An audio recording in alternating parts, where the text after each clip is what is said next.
Bismillahirrahmanirrahim. Assalamualaikum warahmatullahi wabarakatuh. Alhamdulillahirabbil alamin wa bihi nasta'in wa ala umuri dunya waddin. Wassalatu wassalamu ala asyrafil anbiya'i wal mursalin wa ala alihi wa ashabihi ajma'in. Allahumma inni asbahtu minka fi ni'matin wa afiyatin wasid fazidna ni'matan wa afiyatan wazidna fid dunya wal akhirah. Raditu billahi ta'ala rabba wa bil islam dina bi sayyidina maulana Muhammadin nabiyyan wa rasulullah. Sabahal khair ya ikhwani jami'an fil fasli al-awwal syari'ah wa kaifa halukum. Asallallahu an yu'tikum dawam as-sihah wal afiyah fi kulli yawmikum insyaallah amin. والآن الحمد لله نلتقي مرة أخرى في درسنا اليوم في درس الفقه المعاملات وخاصة كتاب التقريرات السديدة في المسائل المفيدة في قسم البيوع وفي تأليف الشيخ حسن بن أحمد بن محمد الكافي. Ya, alhamdulillah bertemu lagi kita pada kesempatan pagi yang insya Allah penuh barokah ini akan mempelajari fikih muamalah. Ya, kemarin kita sudah membahas beberapa banyak akad dalam jual beli, dan kemarin kita sudah mempelajari tentang akad salam. Apa itu akad salam? Ya, bai'u syai'in mausuf Fiddimah ya, adalah jual beli barang yang mana disebutkan spesifikasi sifatnya, jenis barang tersebut, dan diserahkan di akhir serta dilakukan pembayarannya di awal. Kita sudah mengenal lebih jauh lagi tentang bagaimana transaksinya, hukumnya, dan sebagainya. Wal'an سنتعلم عن باب الآخر من هذا الكتاب وسنتعلم في هذا اليوم عن باب الحجر ya. قبل أن نبدأ درسنا اليوم هيا جميعا نقرأ قراءة البسملة. بسم الله الرحمن الرحيم. ربنا زدنا علما وارزقنا فهما نويت التعلم لرضا الله تعالى ولإزالة الجهل وإحياء الدين. اللهم استر عيب شيخنا عنا ولا تذهب بركة علمه منا آمين يا رب العالمين. الآن ننتقل إلى باب الحجر. تعريف الحجر. Apa yang dimaksud dengan al-hajar? Ya, sudah ada bayangan kiranya al-hajar yang berarti secara lughatan atau secara bahasa adalah al-man'u. Ya, al-hajar secara bahasa artinya al-man'u atau mencegah. Mencegah dari apa ini ya?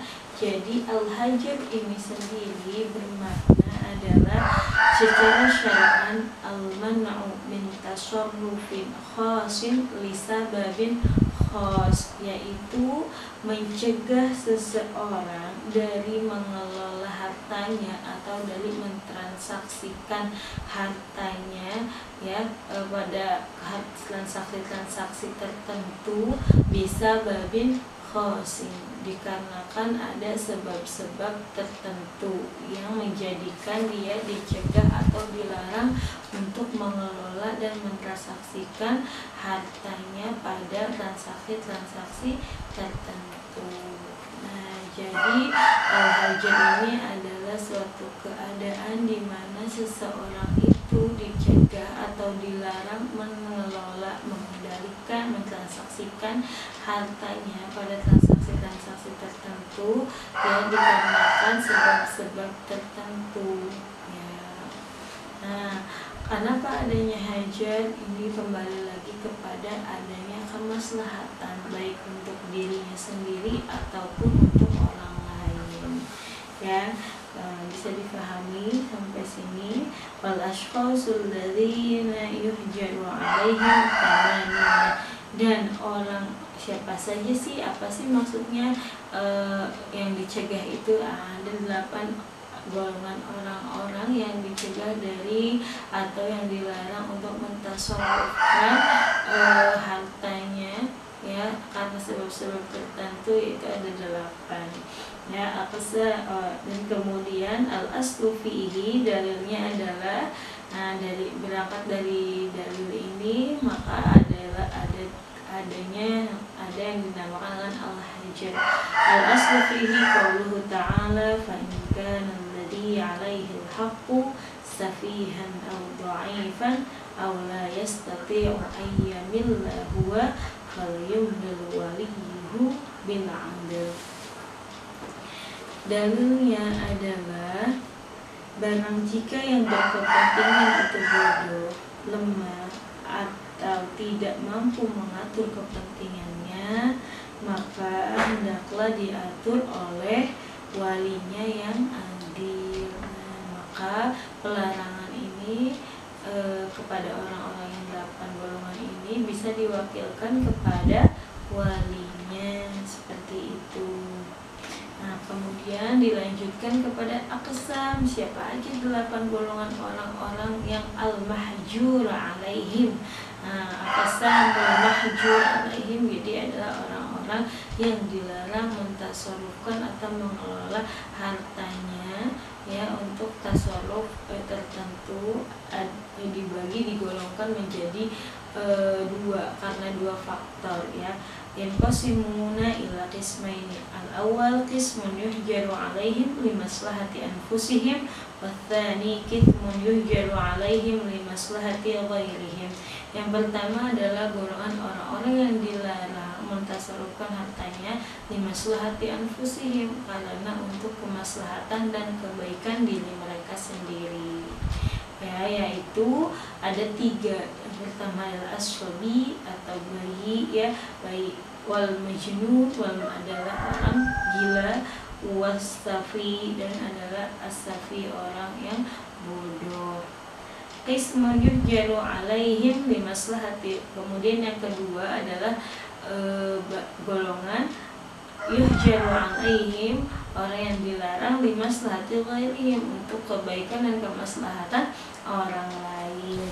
Jadi ada 2 golongan. Yang pertama adalah karena dilarang karena untuk maslahatan diri mereka sendiri, dan yang kedua dilarang karena ada maslahat atau kebaikan orang lain di sana ya. Jika dia tidak dilarang akan merugikan orang lain, dibagi menjadi 5. Yang pertama adalah al-muflis, orang yang bangkrut gitu ya. Yang kedua ar-raqi, yaitu hamba sahaya.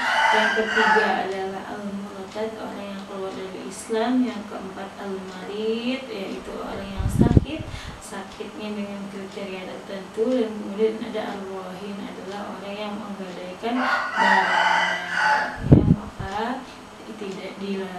Maka dilarang untuk mentasarrufkan atau mengelola hartanya ya, karena ada maslahat orang lain di dalamnya.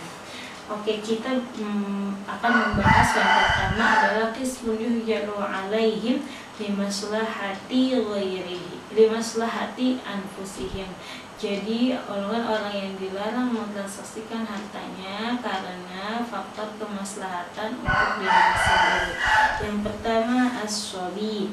As-sabi adalah bayi ya, yuhjarat butu alaihi al-hajar bila hukmin qadi wa yanfaqu bi bulughihi rasyidan bila fakki qadi. Jadi bayi itu adanya pelarangan baginya untuk melakukan transaksi atau untuk melakukan pengelolaan pada transaksi tertentu walau tanpa adanya putusan dari hakim ya. Wayan faku bulugi, dan kapan dia terlepas dari larangan itu? Ketika dia mulai akil balik rasyid, dan tapi dia balik dan dia rasyid. Rasyid itu apa maksudnya?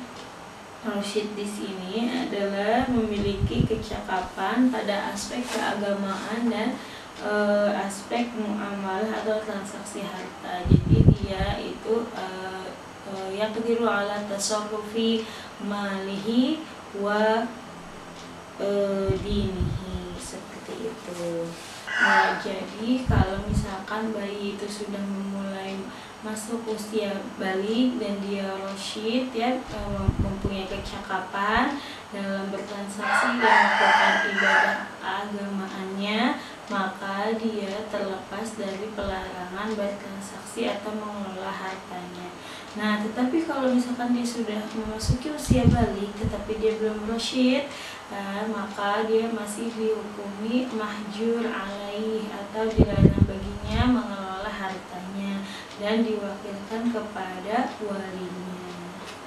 Hukmu tasarrufatihi, kemudian hukum transaksi yang dilakukannya itu la tasihhu tasarrufatihi, ya, tidak sah transaksinya. Kenapa? Faktornya karena ada dua, yaitu maslubul ibarah dan maslubul wilayah.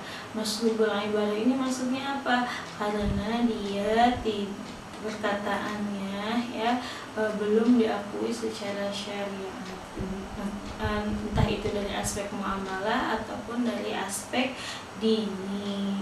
Nah, kemudian yang kedua adalah faktor maslubul wilayah, yaitu dia belum ada kewenangan untuk melakukan tindakan tertentu yang diakui secara syar'i, maka tasarrufnya dia pun masih al-mahjur, dilarang. Nah, tapi ada yang bilang qila tasihhu idza bi'idzni walihi. Katanya ada yang berkata, ada yang berpendapat bahwa tasarruful sobi jika dengan izin walinya. Wa qila tasihhu fil muhaqqarat walau bighairi idzni wali. Ada juga yang berkata sah-sah saja melakukan transaksi atau mengelolanya jikalau hal yang dikelola atau ditransaksikan adalah hal sepele atau tidak terlalu berat, adalah hal yang sangat ringan meskipun tanpa izin walinya. Wallahu a'lam bishawab. Nah, tetapi ibadah bayi yang beribadah tapi bayi itu adalah sah ibadah sobi memayyiz sahab. Nah, yaitu dengan syarat dia harus memayyiz itu dia sudah dapat mengerti pembicaraan, makan sendiri, bisa makan sendiri dan sebagainya. Kemudian wali untuk si bayi ini siapa? Adalah ayahnya yang adil, ataupun jika tidak ada ayahnya adalah ke leluhur ayahnya sebelum ayahnya itu. Wallahu a'lam bishawab. Kemudian yang kedua adalah al-majnun. Nah, al-majnun di sini adalah orang yang gila. Karena dia itu dilarang melakukan transaksi atau dia sampai hatta yufir, sampai dia menjadi waras atau dia tidak gila lagi, ya. Kenapa? Faktornya sama seperti bayi tadi, karena dia tidak mempunyai kewenangan dan perkataannya tidak diakui oleh syariat. Kemudian yang ketiga adalah as-safih. As-safih di sini adalah orang yang atau al-mubadir limalihi, atau orang yang belum bisa mengatur atau menggunakan uangnya dengan baik, ya, yaitu al-mubadir limalihi, menghamburkan hartanya. Maksudnya di sini adalah an yasrifahu fil muharramat aw yarmi'ahu fit turuqati awil bahri. Jadi orang ini tuh membuang-buang hartanya itu di dalam yang dilarang gitu kan, atau misalkan dia buang uangnya di jalanan atau di laut gitu kan. Jadi dia tidak mengerti dengan hartanya yang berharga itu. Maka dia dilarang untuk mentasarufkan sampai kapan? Hatta yasiro rasyidan, sampai dia mempunyai kecakapan dalam mentasarufkan hartanya, seperti dia bisa jual beli, ya. Berbeda dengan kalau menghambur-hamburkan uangnya dalam membeli pakaian atau membeli kebutuhan lain, itu tidak, itu dibolehkan. Itu berarti orangnya tidak, misalkan dia sudah punya banyak pakaian, dia beli pakaian lagi, maka dia hanya tidak tahu saja ukuran yang harus dia beli, seperti itu, ya. Aqsam mustafi ada dibagi menjadi dua, yaitu safihun muhmal wa safihun mahjur alaih. Safih muhmal di sini adalah orang yang sudah balik dan sudah rasyid, tapi kemudian dia menghambur-hamburkan uangnya, ya, atau menghambur-hamburkan hartanya untuk sesuatu yang dia tidak ketahui. Safih mahjur alaih adalah kedua, ini adalah orang yang memang dari awalnya safih, ya, terus kemudian dia ketika dewasa itu dia masih safih, jadi berkelanjutan seperti itu. Kemudian yang keempat adalah al-muflis. Nah, al-muflis di sini adalah secara bahasa orang yang tidak mempunyai dirham atau dinar, atau tidak mempunyai uang. Nah, yang maksud di sini adalah mereka tabahuduyun, adalah orang yang memiliki hutang melebihi jumlah kekayaannya, atau istilahnya orang ini sudah mulai bangkrut, ya. Jadi hutangnya lebih banyak daripada hartanya sendiri. Ya, kemudian dia dilarang. Kenapa? Limaslahatil ghurama, karena untuk melindungi hak-hak orang yang memberikan hutang kepada dia.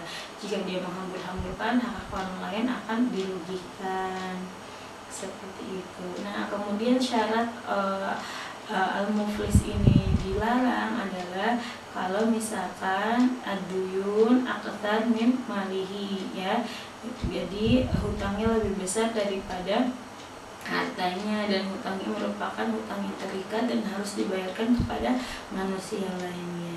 Nah, dan hukumnya adalah tusrafu fi tasarrufati fi ayani malihi yuhjaru, jadi dia itu dilarang untuk melakukan tasarruf hartanya. Nah, dan juga yusanu an yubadirul qadi bi bai'i malil muflis. Nah, dibolehkan kepada qadi untuk menjual barang-barangnya, dan boleh juga untuk memaksa seseorang yang tidak ingin menulis utang untuk dipenjara atau diberikan hukuman. Nah, kemudian yang kelima adalah al-marid. Al-marid di sini adalah maksudnya marid mahub. Marid mahub adalah orang yang sudah sakit parah, berada di level kritis, dan sudah mendekati kematiannya, gitu ya. Nah, maka yuhjaru fi tabarru'at, dia dilarang untuk melakukan akad-akad tabarru atau bertransaksi di tabarru, dia yang non komersial seperti sedekah, hibah, wasiat, gitu ya, kecuali. Nah, atau dia tidak boleh melakukan transaksi fi mazada ala fulus, ya, yang melebihi 1/3 dari kekayaannya. Kenapa? Limaslahati ahlul waris, ada kemaslahatan ahlul waris setelah dia. Nah, jadi hukum tasarrufnya itu tidak boleh jika ditabarruat. Kemudian jika lebih dari 1/3, dia itu harus terizin dan seijazahnya dari ahli warisnya. Kemudian yang keenam adalah al-abdu. Al-abdu adalah hamba sahaya. Hamba sahaya di sini dilarang melakukan transaksi atau pengelolaan harta atau melakukan transaksi tertentu kecuali dengan izin walinya, ya. Nah, kemudian tasarrufat abdu itu dibagi menjadi 3. Ada yang mana dia sah melakukan transaksi dengan izin walinya, yaitu dia dalam muamalah, jadi simpan jual beli segala macam dengan izin walinya sah. Tapi ada juga yasihu tasarruf wal ini, ada juga yang sah meskipun tanpa izin walinya, seperti melakukan ibadah. Ada juga yang tidak sah meskipun dengan izin walinya, itu menjadi afil wilayah, menjadi seorang wali atau mewakilkan sesuatu. Wallahu a'lam bishawab. Nah, sampai di sini, ya, semoga bermanfaat. Jangan lupa videonya nanti malam, ya, ambil hikmahnya, ambil yang baiknya, semoga istiqomah, dan jangan lupa dicatat semua yang saya sampaikan. Jazakumullahu khair, nafa'anallahu bihi wa bi'ulumi masyayikhina fid dharain. Amin. Assalamualaikum warahmatullahi wabarakatuh.